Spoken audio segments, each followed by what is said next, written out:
मोहन और चंपा जंगल के रास्ते से गांव की ओर जा रहे थे।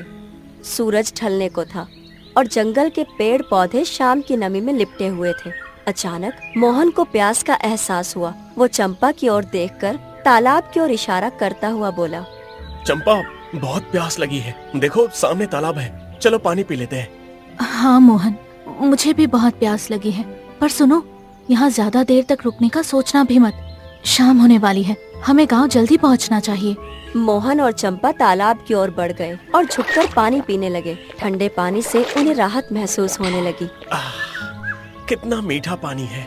लेकिन चंपा, मुझे तो बहुत थकान हो गई है।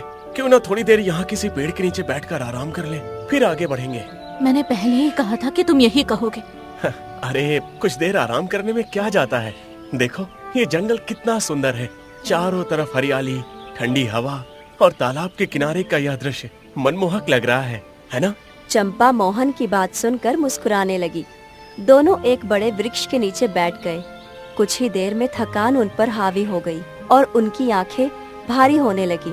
देखते ही देखते वे नींद की आगोश में समा गए।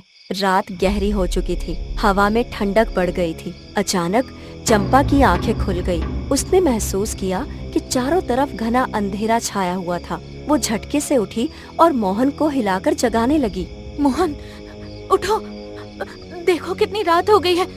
मैंने कहा था ना कि आराम मत करना, लेकिन तुमने मेरी बात ही नहीं मानी। मोहन सुस्ती में आंखें खोलकर चारों ओर देखने लगा, लेकिन जैसे ही उसकी नजर तालाब की ओर गई, वो स्तब्ध रह गया। तालाब के पानी पर गहरी धुंध छाई हुई थी। अचानक धुंध ने आकार बदलना शुरू कर दिया। वो धीरे धीरे एक भयानक आकृति में बदलने लगी। मोहन का चेहरा सफेद पड़ गया। चंपा, वो देखो। चंपा तालाब की ओर देखने लगी और उसकी चीख निकल गई।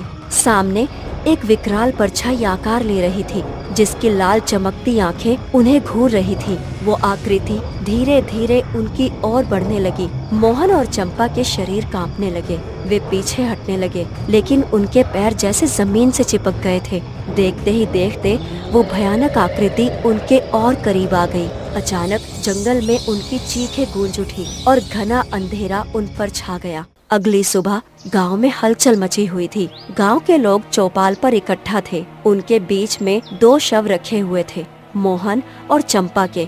उनके शरीर पर गहरे जख्म थे, लेकिन ऐसा लग रहा था कि किसी जंगली जानवर ने नहीं, बल्कि किसी भयानक शक्ति ने उन्हें मारा हो। बिरजू, जो गांव का ही एक व्यक्ति था, उदास खड़ा था। बिरजू, ये तो हमारे गांव के मोहन और चंपा हैं। इन्हें किसने मारा? मुखिया जी, मैं एक काफिले के साथ दूसरे राज्य जा रहा था। रास्ते में हमारा काफिला तालाब के पास रुका था ताकि सब पानी पी सके। वहीं पर मुझे इन दोनों की लाशें मिली। तालाब के पास? हाँ, और इनकी हालत देखिए। मुझे नहीं लगता कि किसी जानवर ने इन्हें मारा है। लगता है जैसे किसी बुरी शक्ति का प्रकोप हुआ हो। गांव वालों, अब से कोई भी शाम के बाद जंगल में नहीं जाएगा। ये मामला साधारण नहीं लग रहा है। अगली सुबह मुखिया जैसे ही सोकर उठा था कि तभी दरवाजे पर दस्तक होने लगी। मुखिया ने उठकर दरवाजा खोला। सामने बिरजू खड़ा था, लेकिन इस बार उसका चेहरा डर से सफेद पड़ा हुआ था। बिरजू, इतनी सुबह क्या हुआ? मुखिया जी, गजब हो गया। अब क्या हो गया? हमारे गांव के रतन की लाश भी जंगल में मिली है। ये सुनते ही मुखिया के माथे पर चिंता की लकीरें उभर आईं। वो गहरी सोच में पड़ गए। अब तो मामला और भी विचित्र हो रहा है। कुछ तो गड़बड़ जरूर है।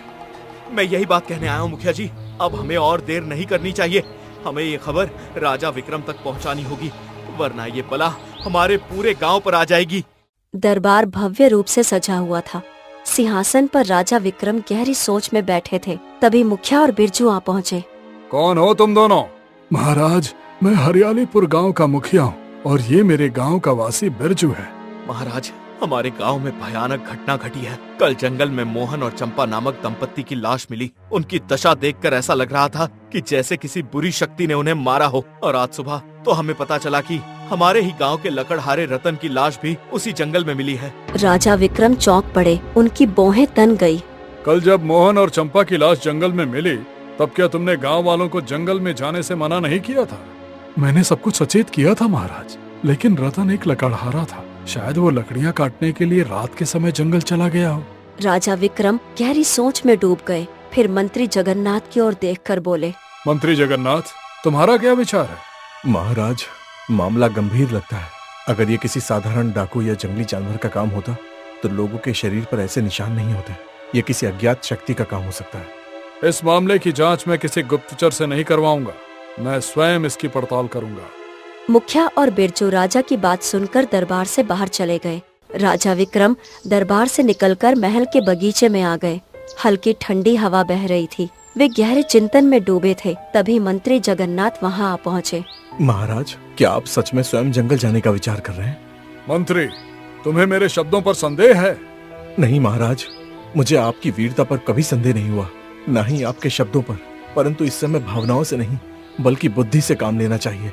जंगल में कोई अज्ञात और खतरनाक शक्ति है, हमें इसे हल्के में नहीं लेना चाहिए। अगर जंगल में कोई खतरनाक शक्ति है भी तो मैं उससे डरने वाला नहीं। मत भूलो, मैं केशव नगर का राजा हूँ। अगर राजा ही भयभीत हो जाए तो प्रजा की रक्षा कौन करेगा? परंतु महाराज, मैं हरियालीपुर गांव के जंगल जाऊंगा और कल ही जाऊंगा। राजा विक्रम दृढ़ संकल्प के साथ वहां से निकल गए। मंत्री जगन्नाथ चुपचाप खड़े रहे। वो कुछ कहना चाहते थे लेकिन राजा विक्रम की जिद के आगे कुछ नहीं कह पाए। अगली सुबह राजा विक्रम अपने महल में अपनी पत्नी रानी रुक्मणी से बोले, तैयार हो जाओ रुक्मणी। कहाँ जाने की तैयारी करनी है? आज मैं अपने पुत्र राजकुमार आदित्य को लेकर जंगल जाऊंगा। रानी रुक्मणी चौंक पड़ी। लेकिन आदित्य तो अभी मात्र 10 वर्ष का है। तो क्या हुआ? उसे अब से ही सीखना होगा कि शिकार कैसे किया जाता है। जब तक वो देखेगा नहीं तब तक सीखेगा कैसे? रानी रुक्मणी राजा विक्रम की जिद देखकर असमंजस में पड़ गई। इतना बोलकर राजा विक्रम महल के प्रांगण में आ गए जहां मंत्री जगन्नाथ पहले से खड़े थे। मंत्री जगन्नाथ, 2 सैनिकों के साथ तुम भी मेरे साथ शिकार पर चलोगे। महाराज, जंगल में रहस्यमयी घटनाएं हो रही हैं और आप अपनी पत्नी और पुत्र को साथ लेकर जा रहे हैं। ये उचित नहीं है। इससे समय की बचत होगी मंत्री। जंगल में क्या हो रहा है मैं ये भी देख लूंगा और लगे हाथों शिकार भी कर लूंगा। मंत्री जगन्नाथ राजा विक्रम को रोकना चाहते थे लेकिन वो जानते थे कि एक बार राजा ने निर्णय ले लिया तो उन्हें बदलना असंभव था। कुछ देर बाद राजा विक्रम अपने पुत्र आदित्य, रानी रुक्मणी, मंत्री जगन्नाथ और 2 सैनिकों के साथ घने जंगल की सीमा पर खड़े थे।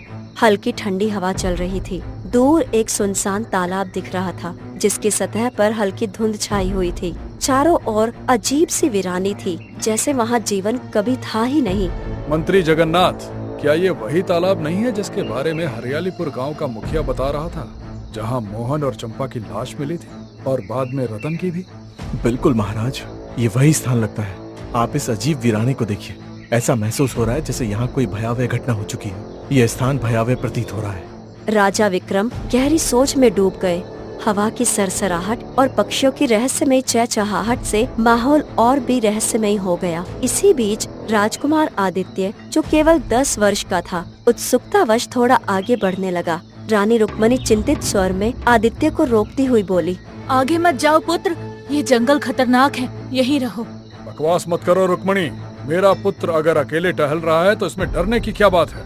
महाराज, वो अभी केवल 10 वर्ष का है। अगर जंगल में गुम हो गया तो? ये मेरा पुत्र है, ये जंगल में गुम नहीं होगा।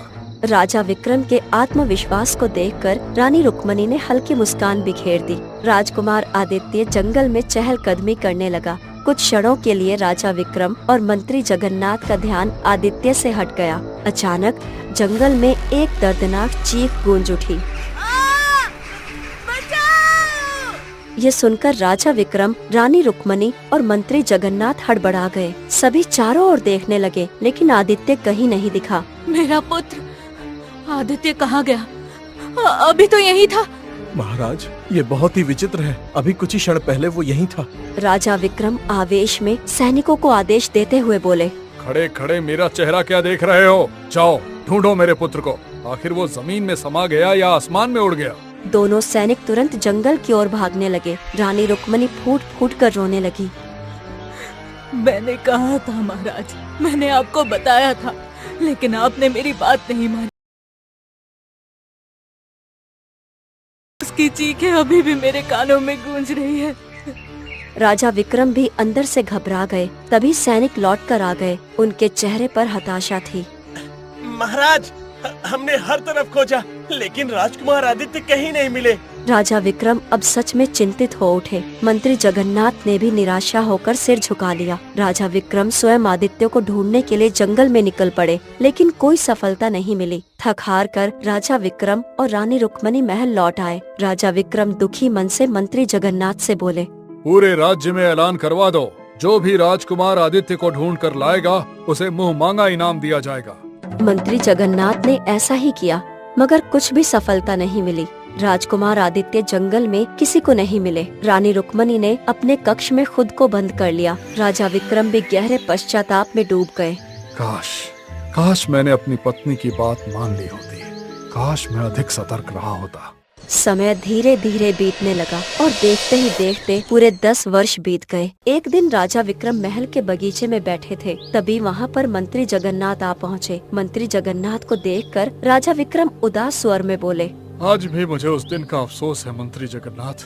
काश मैंने अपनी पत्नी की बात मान ली होती। काश मैंने तुम्हारी चेतावनी पर ध्यान दिया होता, तो आज मेरा पुत्र आदित्य हमारे साथ होता। महाराज, वो निर्णय सच में गलत था। मैं आपको रोकना चाहता था, परंतु आप मेरी बात सुनने को तैयार ही नहीं थे। तभी दूर से दौड़ता हुआ हरिया, जो एक गरीब ग्रामीण था, बगीचे में आ पहुंचा। उसकी सांसें फूली हुई थीं और आंखों में आंसू थे। वो राजा विक्रम के सामने हाथ जोड़कर खड़ा हो गया। महाराज, कृपा कीजिए महाराज, मेरी मदद कीजिए। मेरा 10 वर्षीय पुत्र खेलते खेलते जंगल में चला गया था, लेकिन शाम तक वापस नहीं लौटा। हमने पूरा गांव खंगाल लिया, पर वो कहीं नहीं मिला। गांव के लोग जंगल के भीतर जाने से डरते हैं। वर्षों से वहाँ अजीब घटनाएं हो रही हैं। लोग बिना किसी निशान के लापता हो जाते हैं महाराज। राजा विक्रम चौंक पड़े। उनके चेहरे पर कुछ पुराने घाव फिर से ताजा हो गए। वो गहरी सांसें लेते हुए उठ खड़े हुए। हम समझ सकते हैं हरिया, जब किसी का पुत्र खो जाता है तो दिल पर क्या बीतती है। हम तुम्हारी सहायता अवश्य करेंगे। तभी एक सुंदर युवक, जिसकी उम्र लगभग 20 वर्ष रही होगी, हाथ में एक छोटे बच्चे का हाथ थामे महल के द्वार से अंदर आ पहुंचा। हरिया की नजर उस बच्चे पर पड़ी और उसकी आंखों में खुशी की चमक दौड़ गई। वो लपक कर आगे बढ़ा और बच्चे को अपने सीने से लगा लिया। मेरा बेटा, ये तो मेरा बेटा है।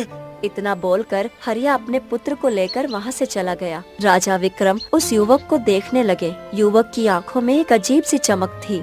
वो परिचित सी झलक थी। राजा विक्रम ने उसे गहरी निगाहों से देखते हुए कहा, तुम कौन हो युवक, और ये बच्चा तुम्हें जंगल में कहाँ मिला? मुझे पहचानिए पिताजी, मैं आपका पुत्र राजकुमार आदित्य हूँ। राजा विक्रम और मंत्री जगन्नाथ दोनों स्तब्ध रह गए। राजा विक्रम के चेहरे पर अविश्वास की छाया उभर आई।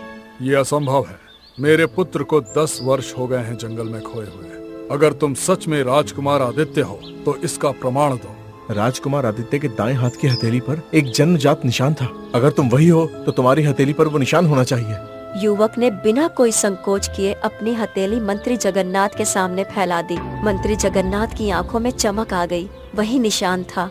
वो उत्साहित होकर राजा विक्रम से बोले, महाराज, महारानी के आंसू आखिरकार रंग लाए। ये सचमुच राजकुमार आदित्य ही हैं।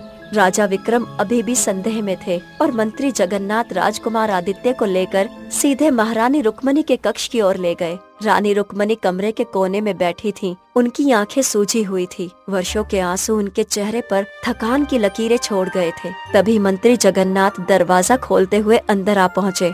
महारानी, कृपया पहचानिए, ये कौन है? रानी रुक्मणी उस युवक को गौर से देखने लगी। तुम्हारी मेरे बेटे से बहुत मिलती है। महारानी, ये संयोग नहीं, ये आपका ही पुत्र है। लगता है ईश्वर ने आपकी प्रार्थना सुन ली।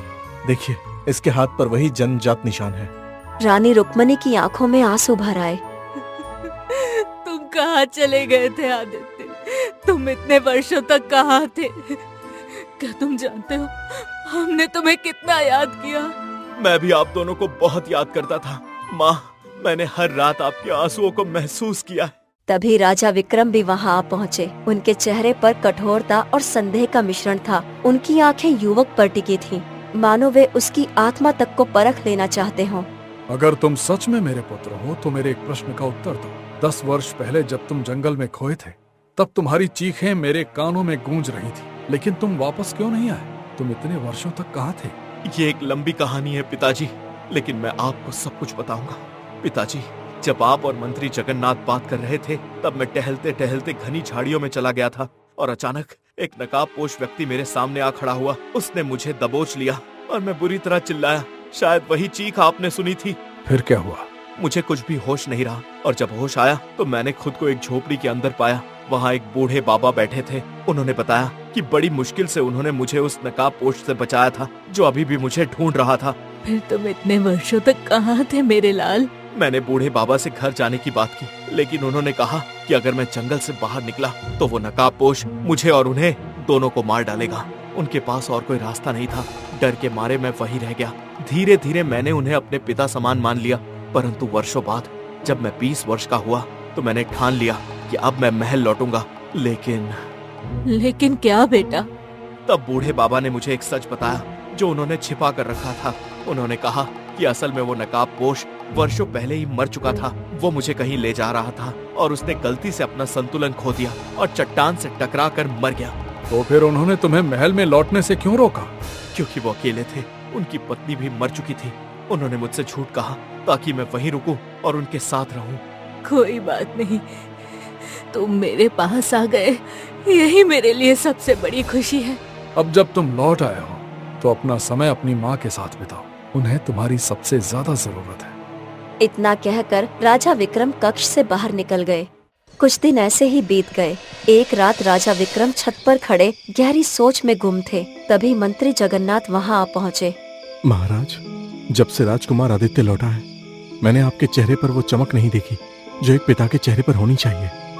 मुझे संदेह है कि जो युवक हमारे महल में आया है वो वास्तव में राजकुमार आदित्य है भी या नहीं। ये सुनकर मंत्री जगन्नाथ चौंक पड़े। लेकिन महाराज, उसकी शक्ल आदित्य से मिलती है। उसके हाथ पर जन्म चिन्ह भी है। फिर भी आपको शक क्यों है? मुझे नहीं पता, पर मेरा मन कहता है कि ये मेरा पुत्र नहीं है। फिर आपने उससे कड़े सवाल क्यों नहीं किए? आपने क्यों कहा कि वो अपनी माँ के पास रहे? क्योंकि मैंने रुक्मिणी को 10 वर्षों तक रोते देखा है। मैं नहीं चाहता कि उसकी खुशी छिन जाए, लेकिन मैं इस लड़के पर नजर रखूंगा। तो क्या आदेश है महाराज? इस पर नजर रखो, पता लगाओ कि ये कौन है और क्या चाहता है। मंत्री जगन्नाथ सिर झुकाकर सहमति में सिर हिलाते हुए वहां से चले गए। उस दिन के बाद मंत्री जगन्नाथ राजकुमार आदित्य पर नजर रखने लगे और एक दिन उन्होंने देखा कि राजकुमार आदित्य चुपके से घोड़े पर सवार होकर जंगल की ओर जा रहे थे। राजकुमार आदित्य इस समय जंगल में क्यों जा रहे हैं? मंत्री जगन्नाथ घोड़े पर सवार होकर चुपचाप उसका पीछा करने लगे। कुछ देर बाद आदित्य एक विचित्र से दिखने वाले प्राचीन मंदिर के सामने रुक गए। ये कौन सा मंदिर है? मैंने इसे पहले कभी नहीं देखा। मंत्री जगन्नाथ ने देखा कि मंदिर के दरवाजे पर एक लंबे चौड़े कद का साधु खड़ा था। आदित्य उससे कुछ बातें करने लगा। कुछ देर बाद साधु घनी झाड़ियों में चलते हुए गुम हो गया। आदित्य भी महल लौट आया। मंत्री जगन्नाथ भी धीरे धीरे महल की ओर बढ़ गए। अगले दिन वो राजा विक्रम के पास जाकर बोले, महाराज, मैंने एक विचित्र घटना देखी।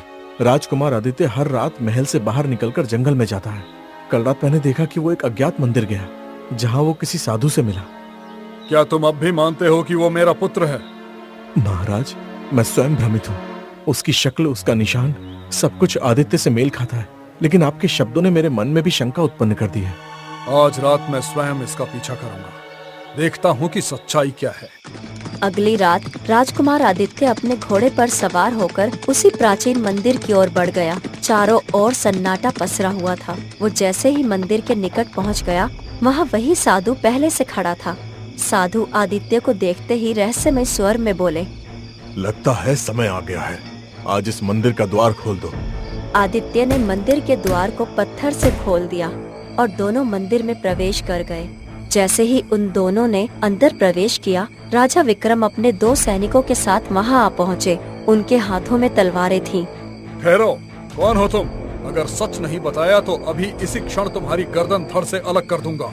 आदित्य राजा विक्रम की ओर देखने लगा, लेकिन उसके चेहरे पर कोई हैरानी नहीं थी, जैसे उसे पहले से ही पता था कि राजा विक्रम यहाँ आएंगे। तभी मंदिर के द्वार पर मंत्री जगन्नाथ रानी रुक्मिणी के साथ आ पहुँचे। मंत्री जगन्नाथ, तुम यहाँ क्यों आए हो और मेरी पत्नी को यहाँ क्यों लाए हो? महाराज, मैंने आपको सैनिकों के साथ जाते हुए देख लिया था। मैंने रानी रुक्मणी को सब कुछ सच बता दिया, लेकिन उन्हें अभी भी विश्वास नहीं हो रहा कि जो युवक उनके साथ रह रहा है वो उनका पुत्र नहीं है। वो अभी भी यही मानती है कि यही उनका पुत्र राजकुमार आदित्य है। मैं उन्हें इसलिए लाया क्योंकि मुझे डर था कि कहीं आप अपनी शंका के वशीभूत होकर सच में राजकुमार आदित्य को मार ना दें। राजा विक्रम की आंखें गुस्से से जल उठी थी। वो दहाड़ते हुए मंत्री जगन्नाथ की ओर देखकर बोले, मैं कितनी बार कह चुका हूँ मंत्री जगन्नाथ कि ये मेरा पुत्र नहीं है, नहीं है, नहीं है। मेरी ममता झूठ नहीं बोलेगी। मेरा मन कहता है कि ये मेरा पुत्र है। मेरी बात पर विश्वास करो रुक्मणी, ये मेरा पुत्र नहीं है। इतना बोलकर राजा विक्रम अब आदित्य और साधु की ओर देखकर बोले, बताओ कौन हो तुम दोनों? मैं आपका ही पुत्र हूँ। तू मेरा पुत्र कैसे हो सकता है? मैंने स्वयं इसी मंदिर में अपने पुत्र की बलि चढ़ाई थी। मैं संसार पर शासन करना चाहता था, अमर होना चाहता था। जब मैं अपना पुत्र मार चुका हूँ तो तू मेरा पुत्र कैसे हो सकता है? बरसों पहले जब मैं अपने पुत्र आदित्य और अपनी पत्नी रुक्मणी को लेकर शिकार करने के लिए जंगल गया था, तब मेरा मकसद जंगल में शिकार करना या हो रही रहस्यमयी हत्याओं का पता करना नहीं था, बल्कि अपने पुत्र की इस शैतान के मंदिर में बलि चढ़ाना था। और मेरा ही आदमी मेरे पुत्र को उठाकर इस रहस्यमयी विचित्र मंदिर में लाया था। रुक्मणी जब रोने लगी तब मैं अपने पुत्र को ढूंढने का बहाना बनाकर वहाँ से सीधे इस मंदिर में आ गया और मैंने स्वयं अपने हाथों से अपने पुत्र की राक्षस को बलि चढ़ा दी। तो फिर तू मेरा पुत्र कैसे हो सकता है? ये सुनकर आदित्य के होठों पर एक रहस्यमय मुस्कान फैल गई और मंत्री जगन्नाथ और रानी रुक्मणी चौंक पड़े। यही सच बताने के लिए मैंने ये सारा षड्यंत्र रचा था। मुझे पता था कि मंत्री जगन्नाथ मेरी हर गतिविधि पर नजर रख रहे हैं। मैं ये भी जानता था कि वो मेरी माँ को लेकर यहाँ जरूर आएंगे और मैं जानता था कि आप मुझे देख रहे हैं और मेरा पीछा करते हुए यहाँ तक जरूर आएंगे। अगर मैं ऐसा नहीं करता तो आप कभी अपने मुंह से सच नहीं बताते पिताजी। रानी रुक्मणी रोते हुए राजा विक्रम से बोली, ये क्यों कहा कि तुमने अपने पुत्र को मारा है? राजा विक्रम अब खुलकर हंसने लगे। उनकी हंसी मंदिर की दीवारों से टकराकर गूंज उठी।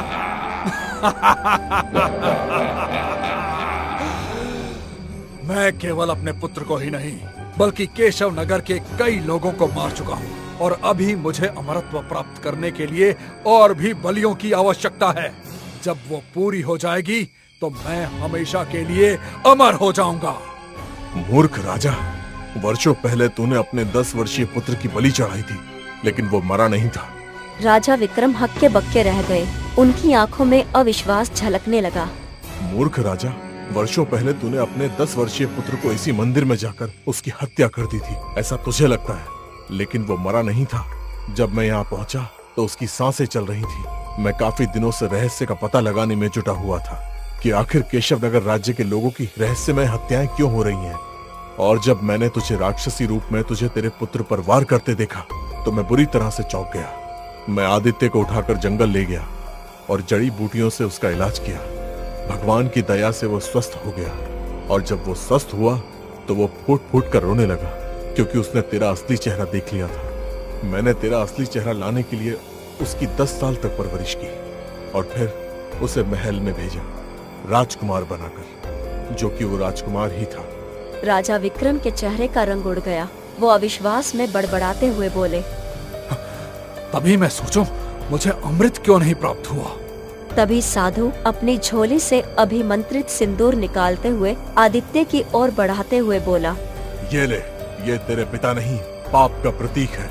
इस पर अभिमंत्रित सिंदूर फेंक दे। आदित्य ने बिना देर किए सिंदूर राजा विक्रम पर फेंक दिया। देखते ही देखते राजा विक्रम की देह भयावह राक्षसी रूप में बदलने लगी। वो चिल्लाते हुए कुछ ही पलों में जलकर राख हो गए। तभी मंदिर की दीवारें हिलने लगी। साधु, मंत्री जगन्नाथ, रानी रुक्मणी और सैनिक बाहर निकल गए। देखते ही देखते मंदिर धराशाही हो गया। ये शैतान का मंदिर था, इसलिए ध्वस्त हो गया। अगले दिन मंत्री जगन्नाथ ने राजकुमार आदित्य को राजा घोषित कर दिया। इसके बाद राज्य में रहस्यमय घटनाएं और हत्याएं पूरी तरह से समाप्त हो गई।